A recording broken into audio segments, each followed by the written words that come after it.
I'm Tara. I'm Ryan.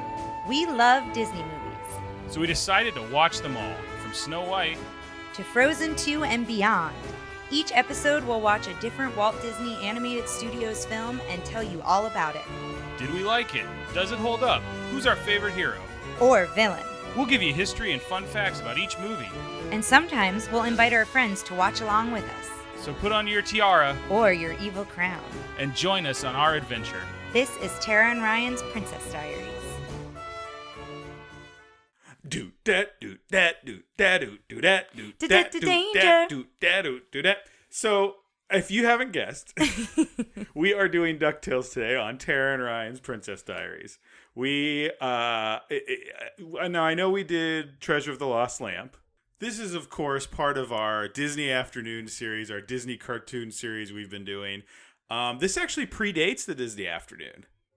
Did you know that? I didn't know that, no. So when did Gummy Bears come out? Gummy Bears came out before this, but it wasn't part of Disney Afternoon. Oh, the that's Wuzzles, right. Which is the one this is not on Disney Plus, but I still like and think we should do. And Gummy Bears were both seasons licensed out to... That's right, we talked about that. CBS was the Wuzzles, and I think ABC was Gummy Bears. Mm-hmm. And Wuzzles gone after one season. Gummy Bears stuck around for a few seasons, but then this was a direct result of them not liking to have a deal... Disney and Eisner not wanting to have a deal with any other, another station. And they went, well, instead we'll do syndication. So they put out 100 episodes. Well, I think we talked about syndication in Gummy Bears because we talked about how smart it was of the company to do that because nobody was doing that at that time. Yes. Now, Gummy Bears wasn't syndicated, but this was. But I think we came upon that in our research. So that's the big thing. You have to have 100. I think the rules were 100 episodes to be syndicated, which means they can run repeats and stuff, and you get a lot more money off of that. For an animated show, throwing out 100 episodes is a little more expensive. Yes, and this was 3 seasons, which I was like, oh, it's only 3 seasons. And then you shared with me, but that's 100 episodes in those 3 seasons. Animated, especially animated stuff in the 80s and 90s that were syndicated are weird because there's 5 seasons of The Real Ghostbusters, but the first season is 60 episodes. Oh, wow. So it doesn't really matter. They kind of add on some stuff later, and those are called other seasons. But the first big block is, here's enough that you can do. This show was not a Saturday morning cartoon show. It was a afternoon come home from school and watch show. Mm-hmm. So they got that idea. And then in 1990, actually after this had aired all of its seasons, that's when they did the Disney Afternoon, which took this and Chippendale's Rescue Rangers, I think Gummy Bears, and added Tailspin. And Tailspin was the new one. Got it.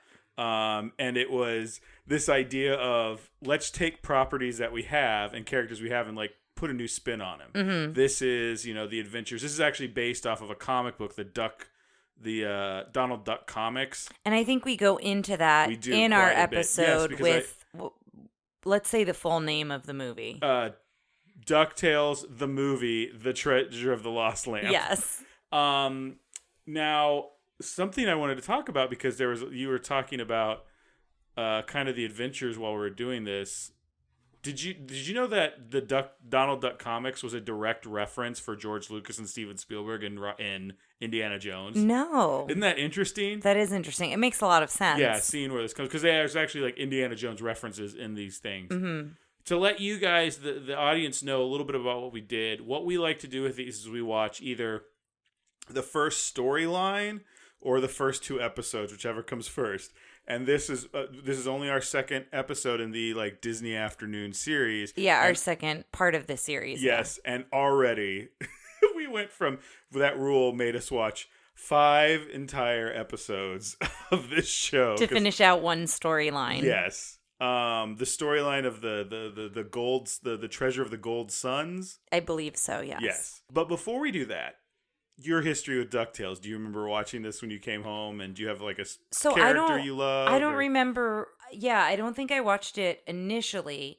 I may have watched it. It aired through 1990, did you say? No, I mean, it aired way past that because 1990, that's when the new episodes stopped, and that's when Disney Afternoon, I think Disney Afternoon just threw them on I remember Disney Afternoon, so maybe I watched it as part of Disney Afternoon, but I don't have specific memories of coming home and specifically watching Disney Afternoon, if that makes sense. I remember watching it, but I don't have those memories connected to it. I loved Scrooge was always my favorite character, Scrooge McDuck, and in the first episode, he is mean. Well, yeah, and he has a turn at the end, and it evens out within that first episode. He's still kind of a grumpy curmudgeon coming out of that, but he's much more likable. He's kind. Yes, after that, he loves the boys. He's like, I don't want to take you on this adventure because it's dangerous. Whereas previous to that, he's like, I don't want to be seen with you. I don't like you. And he's looking to like send them to boarding school and all these things.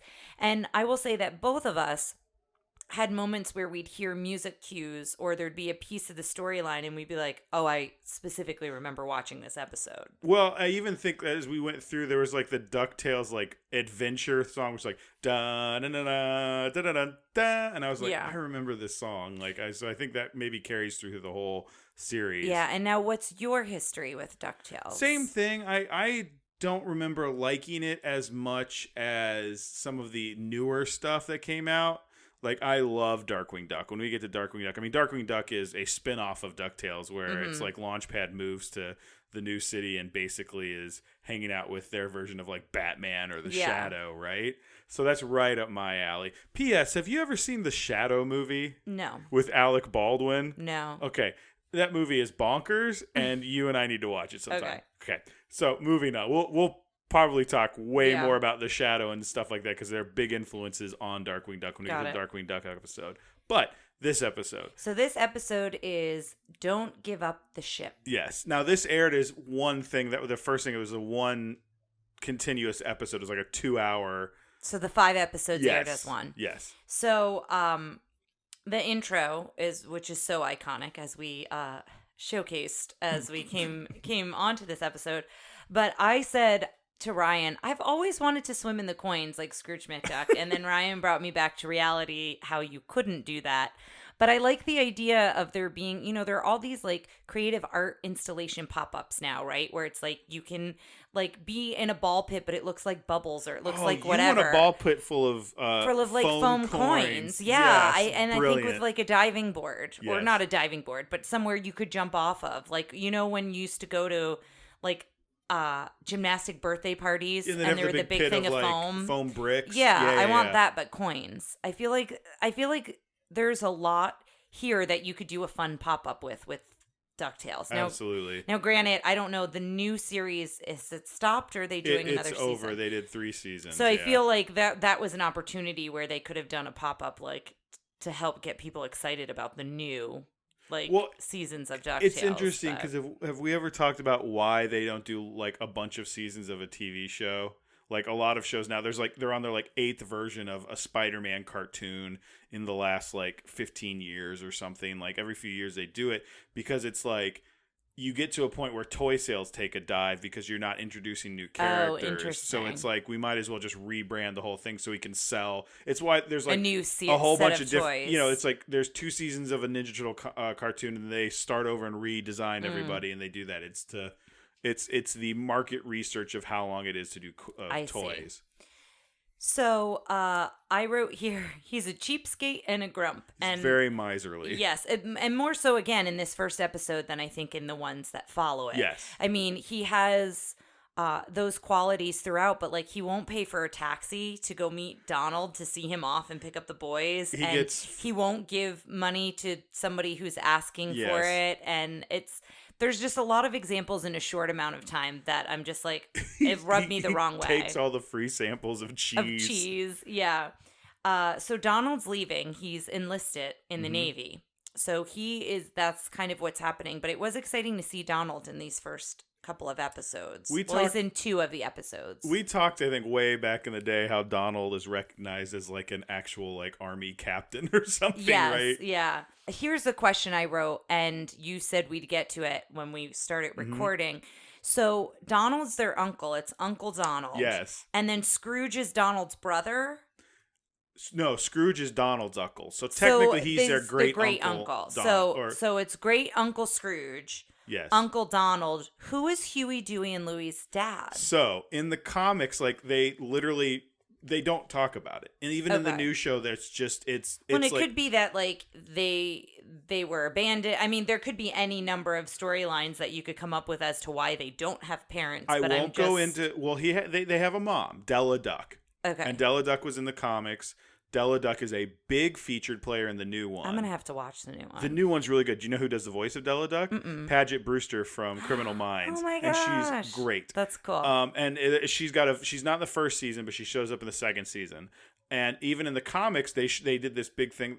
I'll put up a picture of this on the Facebook page. It's the like McDuck family tree. Oh, that's fun. And it's it's on a tree, but then the thing that's like where their father should be, there's these birds pecking at it and like branches over it, so you can't see who it is. And they just never revealed who the father is. As far as I know, they might have in other media, but like they don't talk about it. I think I, for some reason, always thought Donald was their dad. Was their dad, and I mean, they Donald. clearly say Uncle Donald. I think I just forgot that they say Uncle Donald. I mean, he raises in my brain. them. In the new one, it's because Della has disappeared. Okay. And he's like in charge of them, and then I think there's a reason like Scrooge takes them in as well. I think Donald's like running out of money and needs help or something, but Donald's a much bigger part of the new one. Got it. So the other thing I wrote here, Duckworth has major go away heat for me, even within all of 5 episodes. Like Scrooge gets better. He's not even in like the last 3. He's but only in the first 2, he calls the children urchins. Yes. And then he has a couple other moments. I wrote, I don't think I can say this, but I wrote, Duckwork's a yeah. Like that's episode 2 that I said yes. that. But in episode 1, he's got major go away heat for me. He doesn't show up in the new ones, and I also he's just a minor character. Like he has no turn like Scrooge did. Yeah, like, he has no, Scrooge. It pays off in the end of the first episode. I feel like it pays off that you are endeared to Scrooge by the end. I remember him in later episodes having a kind of like, I have to clean up after these guys' energy, but I think they wrote him like very mean in the first 2 episodes. So we are also introduced to another set of characters who a lot of people know, and that is the Beagle Boys. The Beagle Boys, yes. So they're introduced. They're in, I think, 2 of these. 2? They're in a little bit of the second one. They get captured. They're in 2 out of the 5 episodes. And it's Burger Beagle, Big Time Beagle, and I can't remember the other one. They all have B names. Okay. And there'll be more. There's Bruiser Beagle is like a big tough one we haven't seen yet, and the only one who doesn't have a B name is Ma Beagle. Oh yes, I forgot about Ma Beagle. I love her. And like in the new one, there's a lot of there's hundreds of Beagle Boys, and everyone's like, how many kids does she have? And they never talk about it. So I guess we should just talk a little bit about what this one is about. It's obviously about Donald shipping out, I should say, and Scrooge trying to figure out how to care for these boys, or the lack of caring for these boys, and them being very bored. Yes, and this mysterious figure who has hired the Beagle Boys to El Capitan, we find out later, to steal a ship from the museum in the money bin. And the Beagle Boys have tried to steal the money bin 299 times. Yes. He breaks them out. He sends them in to do this. He'll show up throughout the other episodes. And you'll know when he's coming because he has an emphysema cough, and it's also terrible. He is 100% would be played by Danny Trejo, and the newest his voice is just as. Unfortunately, do we think he's problematic? There are some problems within these 5 episodes. I think he's just got a Spanish accent because you find out, spoiler alert, later he was the original conquistador who lost the treasure in the first place. And I think they're fine. They've just got very they're Hispanic accents. I'm not sure. It'd be nicer if they were probably voiced by Hispanic. Do we know if they were or were not? I think it's Jim Cummings. I think it's stuff like that. Yeah. So there is a problematic character. I don't know if it's in this one or the next one.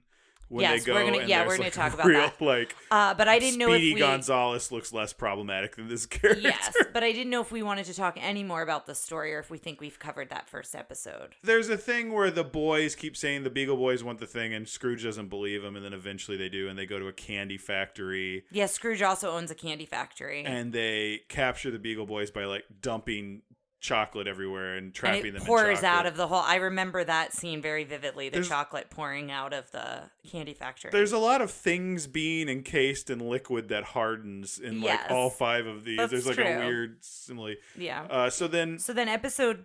Oh, yes. Go ahead. No. That's what I was moving on. Episode 2 is Wrong Way to Wrong way to wrong way. Wrong way. Which is supposed to sound like Uruguay or Uruguay. Uruguay, I guess. Yeah. And then the other thing that Duckworth says that gave me major go away heat is I'd rather be plucked. He gets he has to watch the kids. Which he's a dog. He's not a duck. Yeah, but he has to watch the kids, and that's his response. Yes. Like, he has to look after the kids.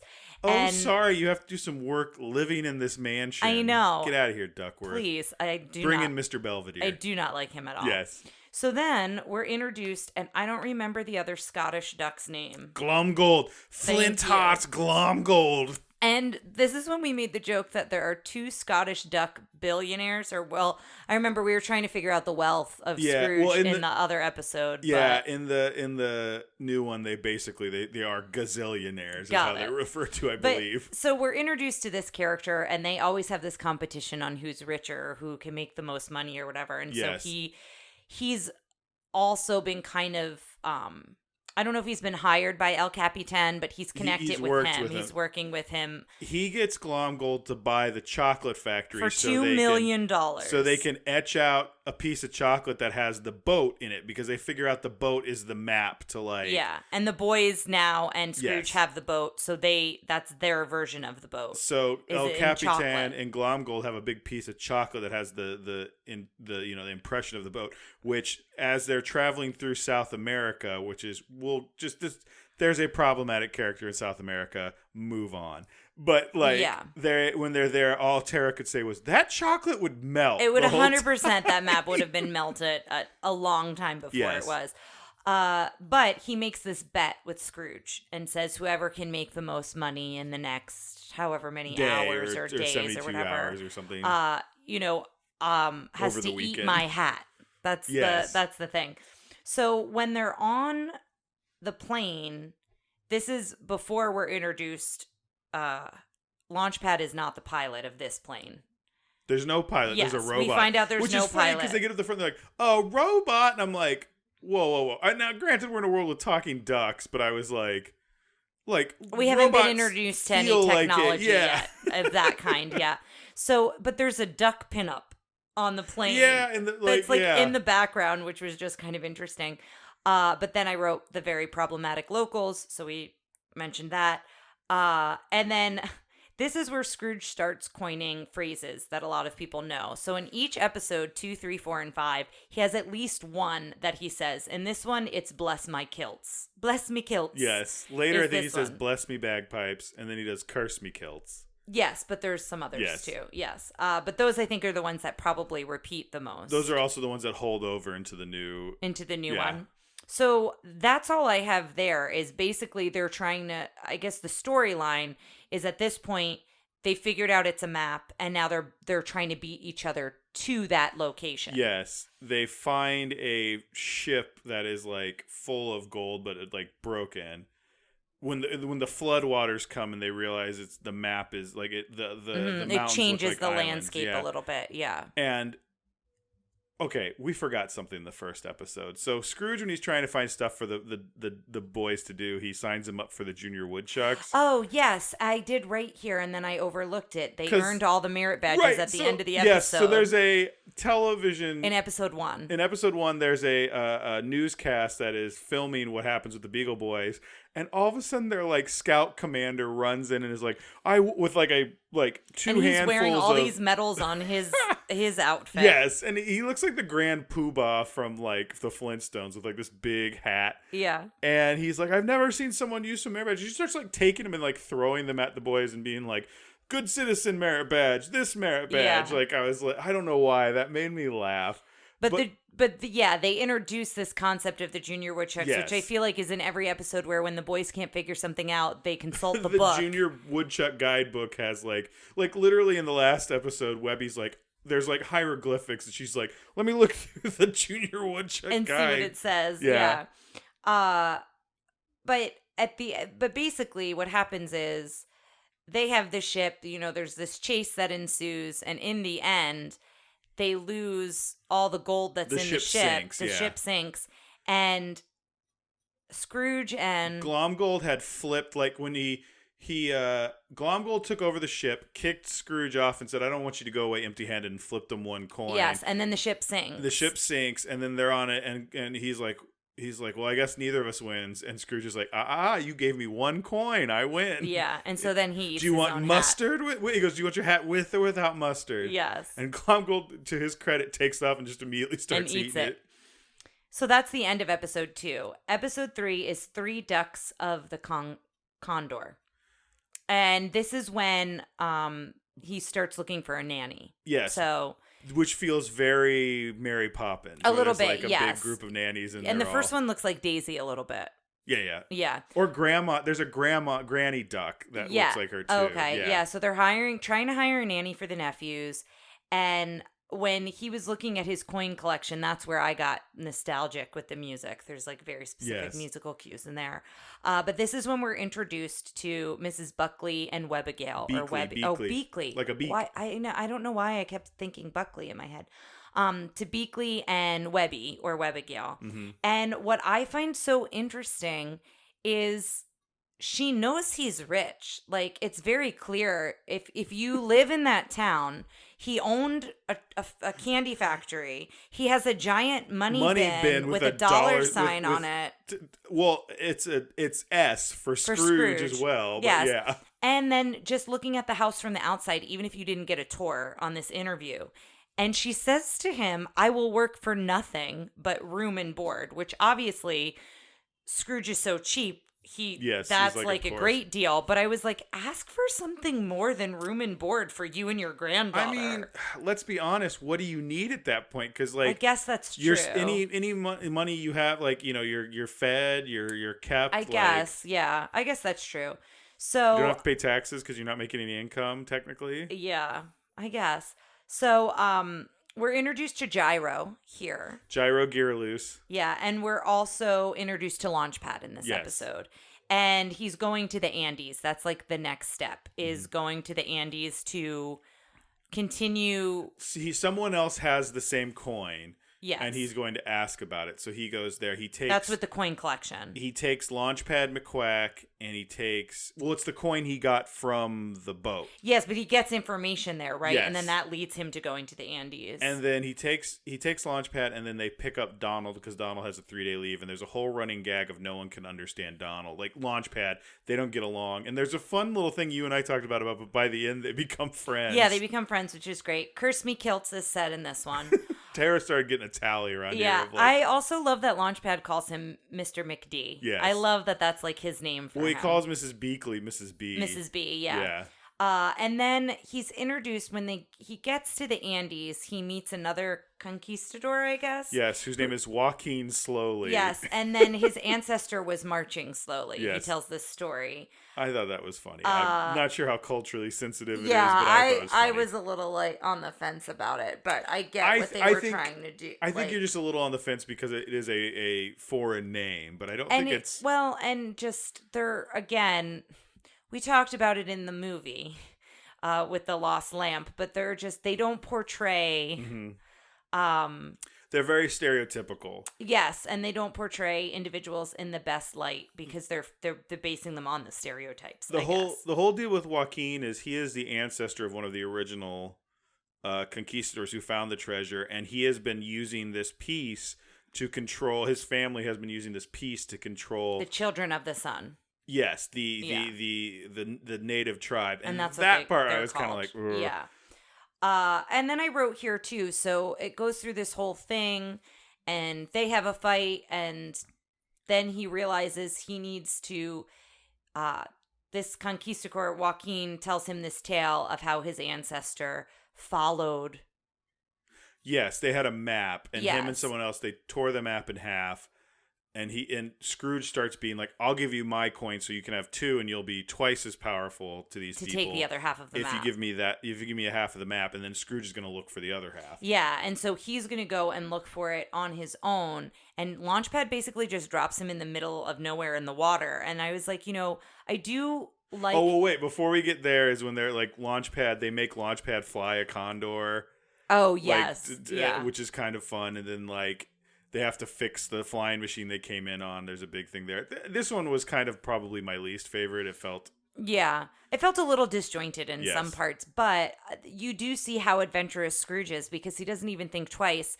He's just like, just follow the homing beacon. You know, you can get home, get supplies for me, and then come back for me. And he just like jumps in an inflatable raft and is on his way on his own. Because he wants to follow the same currents that the guy with the second half of the map followed. Yes. So they get Donald back to the Navy. He's fine. Yes. Next, to be continued. To be continued. Every episode says to be continued. So number 4 is Cold Duck. So Launchpad goes to get more supplies. The boys sneak onto the ship, onto the plane. I want to talk about one thing before they sneak on. Fork? Yes. It's such a weird bit. Now, I know it comes back later in the storyline. Yes. But a tuning fork...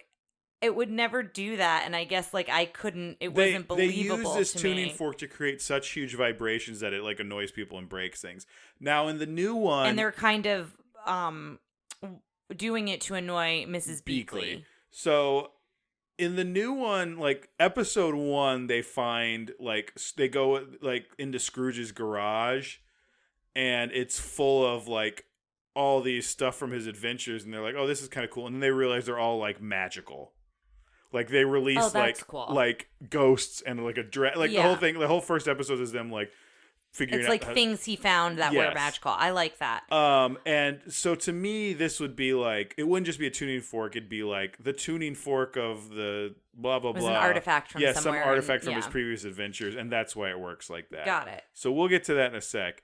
The boys sneak aboard the airplane with Launchpad. Yes, and there are some problematic, especially one phrase that the boys say that I did not care for. They really have some go-away heat in this because they don't think they come around. They turn around. You have to start bad for them to then be good. But they do not care for Mrs. Beakley. They do not care for Webby. They've kind of made that very clear. Well, it's also implied that they don't like Webby because she's a girl. Yes. And Webby has kind of said, you know, she draws a picture of the 3 boys in the beginning and is coloring because that comes into play later too. Mm-hmm. And you know, she's like, no, they're going to make fun of me. They don't like me.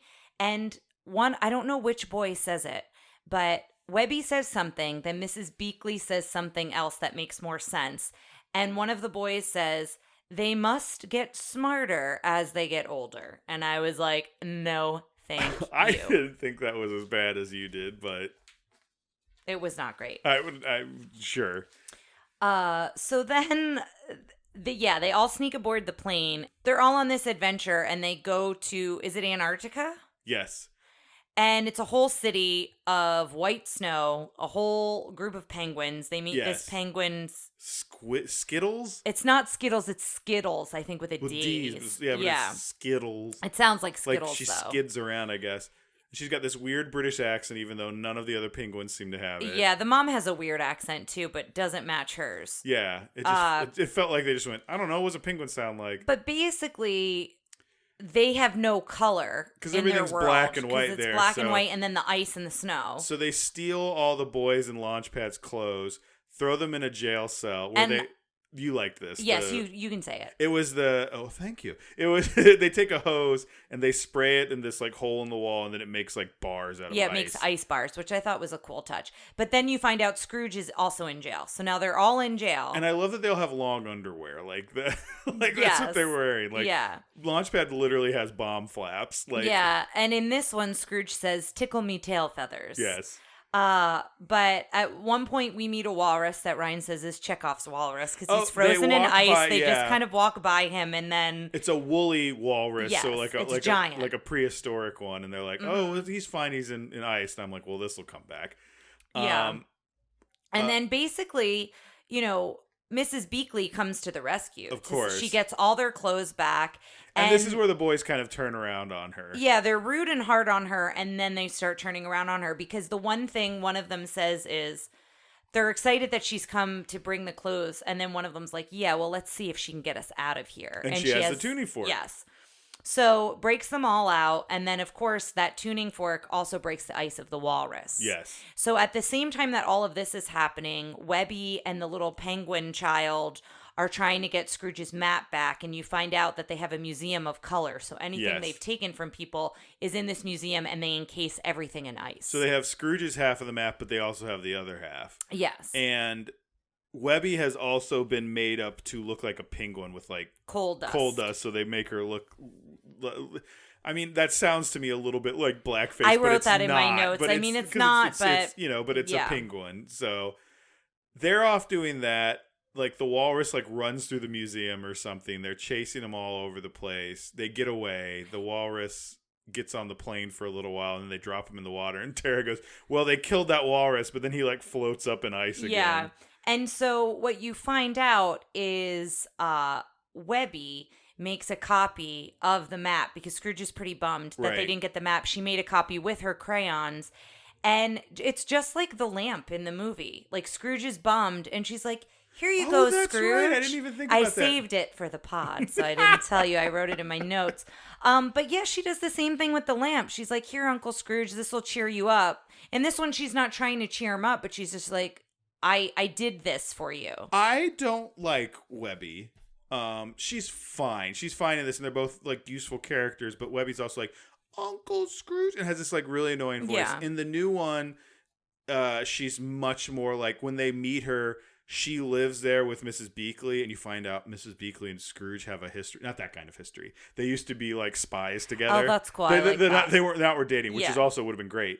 But like they won't tell Webby about it. So like Webby has like a conspiracy theory board trying to figure out all the adventures of Scrooge. She's like a huge Scrooge person, and she's much more interesting and like I dynamic. Do like Mrs. Beakley in this one. I haven't seen the new one. I think she saves them twice. She saves them in this episode and in the next episode. The only other thing I wanted to say about this episode is Scrooge says another phrase like fluff on a chick's bottom. Yes. And now I can't remember why, but are they still behind us? Yes, like Mrs. Beakley asks if the penguins are still behind them chasing, and he says like fluff on a chick's bottom. I think what's interesting about this is in the movie, Mrs. Beakley was really, really just annoying. Yes, we didn't care for, but and this is before the movie. Yes, she's still got some of those qualities, but she's also very capable. Like in the new show, she's a ex-spy. So in this one, it's they like take her she's even just further. Yes. But I feel she's capable, at least in this first 5 episode chunk. I wouldn't be surprised if they kind of just they might don't give her the credit she deserves later. So number 5, the last one, is too much of a gold thing. Yeah, I think it that's must right. be that. El Capitan is back. Yes, baby. He looks like an anteater, the way they draw his long snout. I think he's supposed to be a dog like Goofy. Well, he reminds me of the character in the Lamp movie. Dijon? Yes, he reminds me of Dijon. A little bit of Dijon. He's got a similar features to Dijon. So they introduce Gold Fever, and immediately Ryan... I almost did it here again. Gold Fever. Like when you said I forgot I had done it earlier. Yes, we both sang it, but I wanted to give you the credit. Beakley keeps saying that she thinks Scrooge is starting to have gold fever. Yeah, so that's throughout this episode. And then Scrooge, at the beginning of this one, when he says that he's going to continue this journey, he says to her, "Are you sure you want to come with me?" And my response was, she single-handedly saved everyone. Of course she should come with you. Like, why would you even ask, are you sure? He gave her the option in case she wanted out. I guess I don't think they were doing it like... I know. It wasn't like, are you sure you want to go with this lady? Like, That's true. And I will say, Scrooge was never looked down on Mrs. Beakley or Webby for that matter. It was the boys. She was very, he hired her because she was free, but he also thought she was very capable. Yeah, and it was the boys who had the issue with her. Right, so right. I will say that. The phrase he uses in this one is pluck my tail feathers and call me Baldy. But I don't know if you just want to go through kind of to sum up what happens with this story. They basically keep finding more and more gold. They're being followed by El Capitan. They find like El Dorado, the lost city of gold. And as they're finding this, they're all starting to get gold fever. All the gentlemen. They start the boys and Scrooge. They start having the hiccups. And then the captain shows up and kind of like is going to drop them in what they think is lava. And it's melted gold. It's melted gold, and Scrooge starts saying that. He's like, gold? And he reels them up. And it's gold dust, and there's a lot of different gold and there's items. a part where they find a big room full of coins, and Scrooge starts diving through it, and the boys try and do it. They just bang and hit it. And they're like, how does he do that? Yeah. Like, I like that. I like even that in this bit. world, only he can do it. Mm-hmm. So he... the temple, there's a thing they read in here that's like the Junior Woodchuck hieroglyphics, or it's not Junior Woodchuck, but they look it up with Junior Woodchuck. Yes. It's like, if you get greedy and you start opening all the doors, if every single door is open, yes, it'll cause a booby trap. So like, and again, who figures that out? Ladies. That's right. Girls. Ladies. Yeah, who run the world? Girls. So he, Capitan and we find out that the captain is the original conquistador who found the gold, and they're like, how have you been alive for 400 years? He's like, sheer willpower. Except he's not doing so well because that cough. Hey, he's doing pretty well considering he's just stayed alive just been like, I'm just going to stay alive. And it's I guess okay. that's true, but the cough gets me. It like hits me at my core. I just don't like. He and Scrooge are fighting while like the thing's collapsing into the molten gold. Mm-hmm. And then Beakley eventually snaps him out of it by being like, do you want to be a rich duck or a dead duck? Which is kind of like, I get what she's saying, but he's like dead, and he snaps out of the gold fever. Mm-hmm. And they climb to the top of the thing. The whole time Launchpad is trying to fix the plane, which is landed in like a river. Yeah, and he has like a fight with a snake, and like all this stuff is happening with snakes, him. I hate snakes. Oh wait, that's another guy. I kind of like snakes. And then after the snake, he's like, no, now I hate snakes. Snakes. I don't know no snakes. Listeners, we just watched Home Alone. So like every time you close your eyes, you watch Home Alone, just for the record. That's true. Yes, I love that movie. So he comes and picks him up, and they get hit by like a geyser of gold, which like enwraps the plane in gold. Like, so they, after the whole city has been buried, they're like, well, I guess we got nothing out of it, and they realize the plane is now encased in gold. Yeah, covered in gold. And then they're flying back, and there's like the typical cartoon ending where it's like, he's like, I'm never going to have an adventure again. That's one thing we didn't talk about. This whole 5 episodes, there's so many rolled R's, especially when there's gold. Especially when it's the two Scrooge, of them. Yeah. Like just rolling their R's at each other like crazy. Why don't you demonstrate how to roll an R? Mine's in the back of the throat, and it's not right. Can you do it? You can do it. Yeah. Great. Like mine sounds like I'm drowning. Great. Anyway, I'm gonna get rid of it. We can get rid of that. This is gonna be terrible audio. Get rid of that. So, they're like, I don't want to search for gold again. And then Launchpad's like, I hear there's gold off of this coast. And he's like, Java Coast. The Java Coast. He's like, well, maybe one more time. Flies off into the sunset. And finally we get one that doesn't say to be continued. Yeah. I will say the next episode, I think, had Magica Dispel. And I'm kind of bummed that we didn't get a Magica Dispel episode. I am too, that we didn't get her in that. But I feel like we were introduced to a lot of core characters within this 5-episode chunk. Now, I remember when I used to watch this, they did another big chunk of episodes similar to this that was the Gizmo Duck story. So maybe down the line we could do that. Because Gizmo Duck is, I think, a real interesting thing, and try and do that later. But now, we talked a little bit about this with Gummy Bears, where would you watch more episodes? I'd put some distance between it. For me, because of everything you have talked about with the new one, you mentioned it while we watched the movie. Yes. But now, like, the direct comparisons you made from the show, it makes me just want to go watch the new one since I haven't seen it. And eventually we will cover the new one like we're covering this one, I think, right? Yeah, absolutely. Probably sooner rather than later. I don't know that I would watch this in its entirety, though. I have the nostalgia for it, and I understand. But it feels quenched at this point. Yeah, but I do understand why people would. I think there are a lot of folks out there who are obsessed, absolutely love these characters, love this show, grew up with this show. And so I think it's definitely worth a watch, even if you want to do the 5-episode chunk that we did, or even just do a couple of those episodes to see if you want to get connected back to it. I would say definitely give it a shot. Yeah. I mean, it's on Disney Plus. So. I would watch a couple more Beagle Boys episodes because I love and I would love to see Magica Dispel. Yes. So. I'm trying to think if there's any other big villains. It's Magica Dispel, Glom Gold, and Beagle Boys, but not anybody else I could think of. And El Capitan.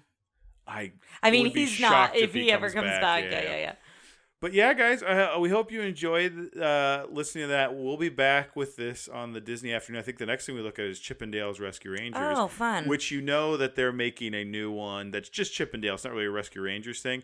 with Chip and Dale are played by Andy Samberg and John Mulaney. Oh, interesting. So that should be fun. Well, I guess, is there any other facts that you didn't get to? No, I think I covered most of them in the original one and here. Got it. So, gang, we will see you next time. Always remember to rate, review, and subscribe, and tell someone about our little podcast. It helps us out. It helps us get the word out there. But until next time, Take care, listeners. Thanks for listening to Tara and Ryan's Princess Diaries. If you want to tell us your favorite Disney villain and why it's guest on, send us an email at trprincessdiaries@gmail.com. Or you can send a tweet about how great Maleficent is to @TRPDiaries. Check out our Facebook group by searching for Tara and Ryan's Princess Diaries. Tara and Ryan's Princess Diaries are available on iTunes, Stitcher, Spotify, Overcast, and many more. Wherever you hear us, please be our knight in shining armor and give us a 5-star review.